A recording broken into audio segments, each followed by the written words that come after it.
The difficulties in AKI care in London is that number one, the incidence is very high, and we have seen in other hospitals in large cities like London, the AKI incidence is up to 19% of in-hospital patients. The King's area has a lot of social deprivation and high rates of unemployment.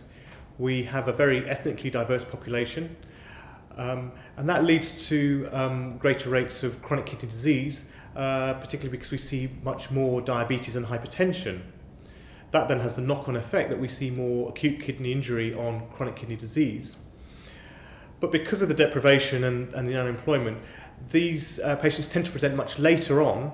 I think there's a lot of analogies with stroke, and I suspect that the situation with acute kidney injury is where stroke services were 10 or 15 years ago. The conditions are quite analogous in that they occur rapidly and they occur in a similar sort of demographic. And you can imagine that acute kidney injury is well analogous to acute brain injury, which is what we call stroke. And in terms of how you organise services and provide better care for people with acute kidney injury, I think there's a lot to learn from stroke, in particular in how you develop clear pathways of care, going from the community through the front door of hospital through to diagnostics and then into an area where people can be definitively treated.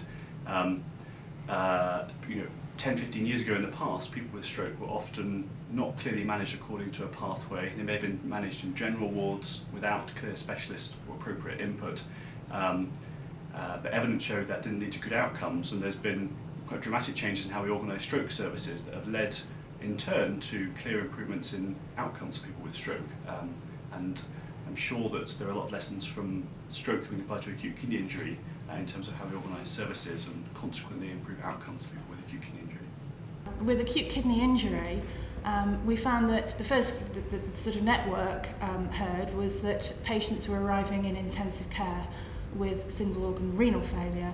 And whilst part of our role was to look at how to move these patients on to definitive care where that was required in a renal centre, it also prompted us to think of why were these patients pitching up in ITU, and was there anything that we could do collaboratively to try and prevent this, given that it's a horrible disease and has a risk of mortality.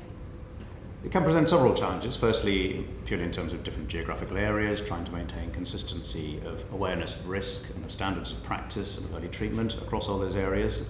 And with those areas come different categories of staff, and we work in a very multidisciplinary environment, and getting every member of staff in every field, in every area, across multiple sites, whether it's primary care, acute hospitals or tertiary renal referral centres, all working to the same protocols and standards, can make it a challenge, and that's part of the importance of taking a networked approach. So if we start with a network essentially describes a group of professionals working together in a coordinated manner with the aim to achieve equitable provision of care.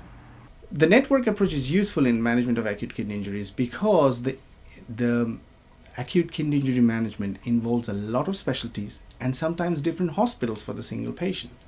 So if there's an agreed pathway existing between A, how to manage, and B, how to transfer patients, for example, in and out of ITU, from the peripheral hospital to the dialysis center and back to the peripheral hospitals, those are agreed on and followed in a similar fashion across the specialties, across the hospitals, the care is likely to improve.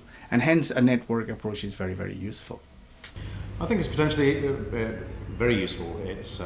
We have a large number of patients coming through different stages of treatment in a variety of different clinical settings, and taking a networked approach to all of those will ensure that the patient firstly gets equity of care, so regardless of which front door they come into the healthcare system through, they get the same standards, the same early treatment, the same risk management.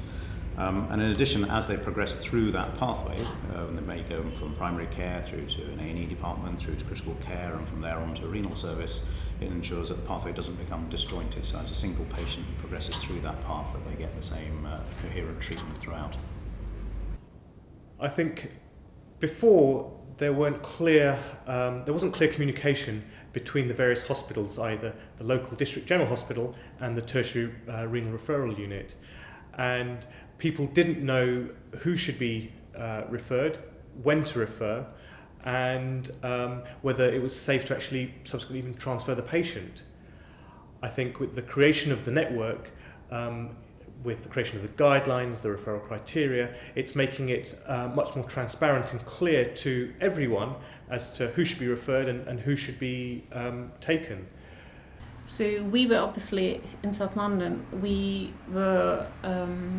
had heard of the work done in North London, and we had already heard of the North London acute kidney injury collaborative work, and were very impressed by this. And when approached, and essentially when it was suggested to us to do the same, and if possible also completely work together as a pan-London network, I was positively surprised how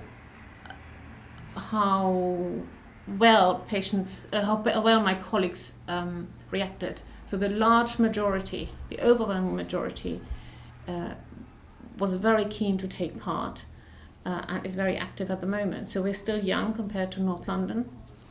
We're just in infancy.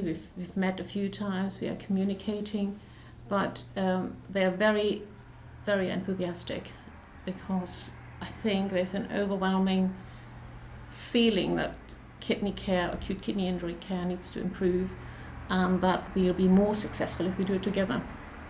The aim is to reduce the variation in care that patients might receive, but it's also to target directly those points of contact where there are opportunities to prevent this in the first place, where that's possible.